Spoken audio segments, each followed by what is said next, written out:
Hello, everyone. Welcome to this edition of Inside the Americas. Coming up.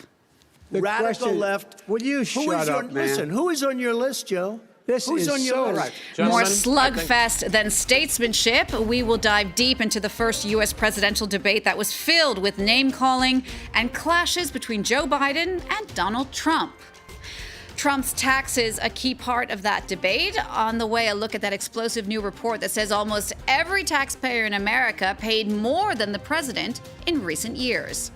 And we'll look at coronavirus in Argentina. That country praised for its strict lockdown, now seeing a new rise in cases of COVID-19. I'm Jeannie Godula. This week, U.S. President Donald Trump and former Vice President Joe Biden faced off in the first of three presidential debates ahead of the vote November 3rd. This initial clash was chaotic, full of insults, and for many people, anything but presidential.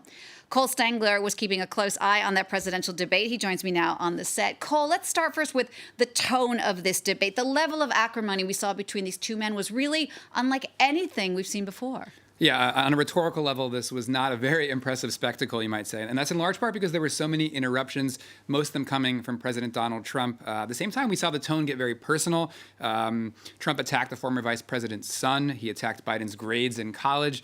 He even made fun of him for wearing masks. And Biden, for his part, responded fairly aggressively as well. He said the president was a clown more than once. A liar, called him the worst president America's ever had. I even told him to shut up at one point. So all this, in the end, really ended up overshadowing the discussion about actual policy. That said, there was some discussion of the issues beneath the noise, you might say. And as expected, former Vice President Joe Biden coming out very strongly against the president's handling of the coronavirus pandemic. 40,000 people a day are contracting COVID. In addition to that, about between 750 and 1,000 people a day are dying. When he was presented with that number, he said, it is what it is. Well, it is what it is because you are who you are. That's why it is. The president has no plan. Now, the president defended his record. He said that the various stay-at-home measures also are doing more harm than good. In a very typical Trumpian fashion, he said a lot of the criticism was driven by the media being unfair to him, calling it fake news. Cole, another thing that for many people seems absolutely incomprehensible was that the issue of actual election integrity was on the table. Yeah, it's not something you typically expect to come up at a presidential debate in the U.S., but sure enough, here we are. These are not normal times. And I really do think this is something that should ring some alarm bells if this sort of talk hasn't already. So toward the end of the debate, both candidates were asked if they would pledge not to declare victory before the election has been certified. Biden, for his part, said yes. They were also asked if they would ask their supporters to remain calm. Now, Biden said yes. Trump's response was very different. He continued to cast doubt on the outcome of the election, saying without basis that the use of mail-in ballots is going to increase the chances of fraud. That's been disproven by the U.S. government. He declined to say he would concede if he lost. And then very notably, he refused to forcefully condemn white supremacists, and in particular, the far-right militia group known as the Proud Boys. So this is his response when he was asked by the moderator to condemn far-right groups. I would say almost everything I see is from the left wing, not from the right wing. So what are you saying? I'm willing to do anything. I want to see peace. Then do it, sir. Say it. Do it. Say it. Do you want to call him? What do you want to call him? Give me a name. Give me a White name. supremacists and Who would white you like me to condemn? White supremacists and right Proud militia. Boys, stand back and stand by. So stand back and stand by. Those are the words from the sitting U.S. president to a far-right militia group. It is really surprising, to say the least. Cole, there are two more presidential debates that are coming up between these two men before the election, November 3rd. Are they actually going to have any real impact on how Americans vote? So in the U.S., the evidence suggests that debates don't really have a huge impact on the way people vote. Studies on the topic from 1960 to 2012 found that they ultimately had a small effect on the margins, but didn't really influence the election outcomes. You also have to think back to 2016, where we saw, according to polls, Hillary Clinton, the then Democratic candidate, quote unquote, won the debates against Trump, according to a number of polls. And in the end, we know the outcome of that election.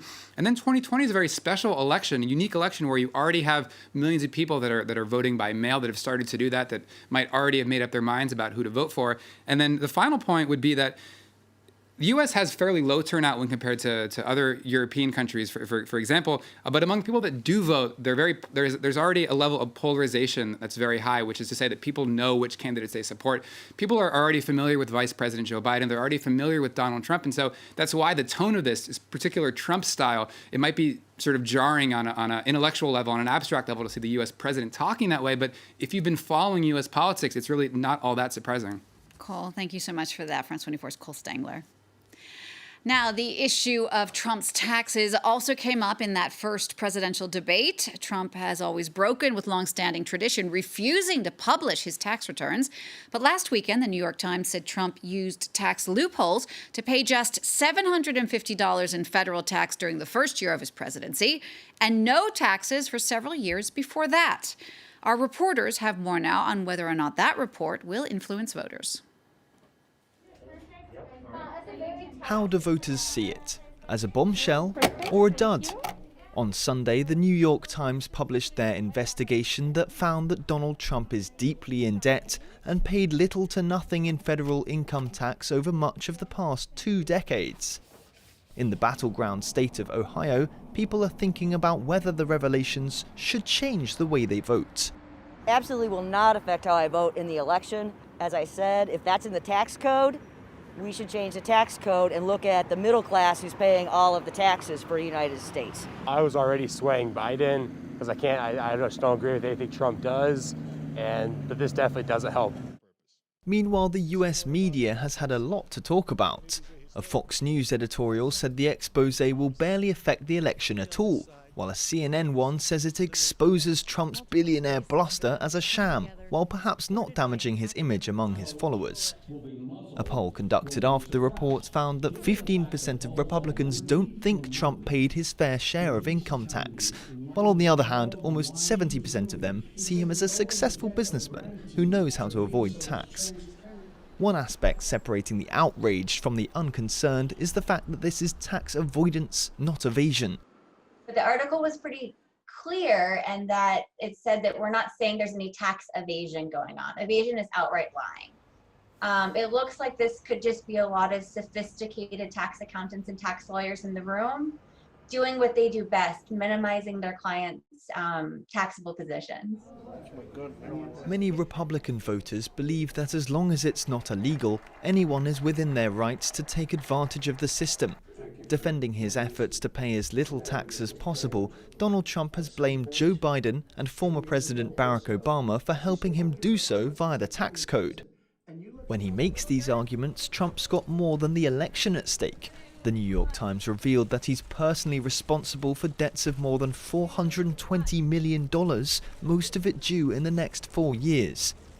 Lenders are presumably less likely to foreclose on a sitting president than someone who lost the election.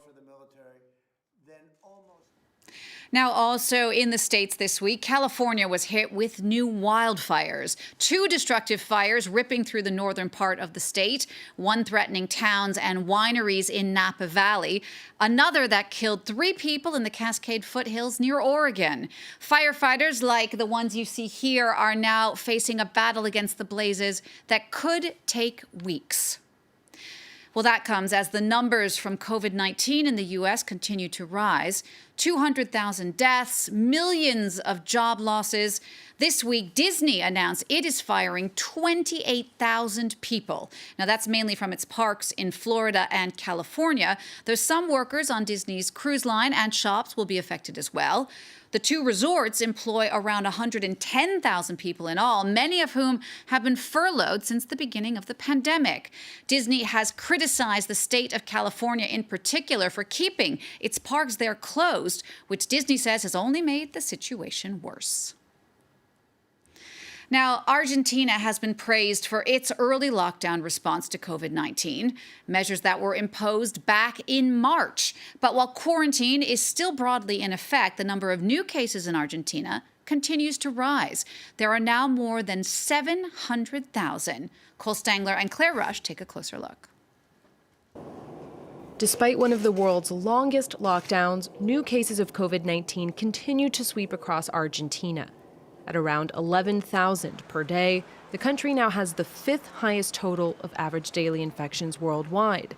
something health experts are increasingly worried about. La tasa de letalidad sigue siendo baja, pero diríamos el número de, lamentablemente, de pacientes fallecidos va en aumento, lo que significa que estamos todavía con una circulación intensa del virus en la comunidad. Initially, the virus was concentrated in the capital of Buenos Aires. Earlier this month, the city began easing restrictions on bars and restaurants, but now new cases are surging in the country's inland provinces. Tightly packed neighborhoods and cities that make it difficult to social distance have helped drive the spread, which has weighed on an already weakened economy. Health workers, meanwhile, say a lack of resources has hampered the response. La sumatoria del cansancio, de los enfermeros, los compañeros que se van enfermando y muriendo por esta enfermedad, la saturación del trabajo, y sabemos que esto va a aumentar, entonces todo eso hace que uno emocionalmente esté bastante al límite, y sí, es real, parece que la batalla la estamos perdiendo.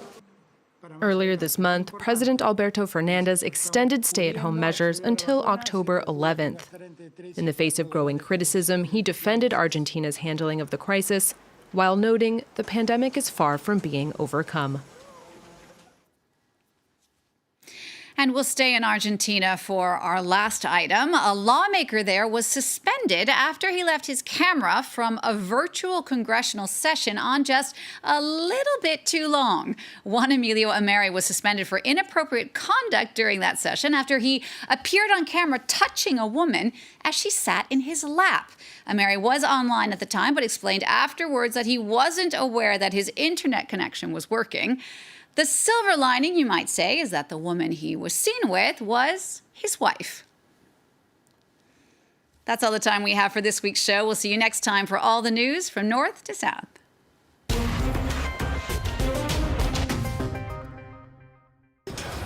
From north to South Africa, from Bamako to Nairobi, from Accra to Mogadishu.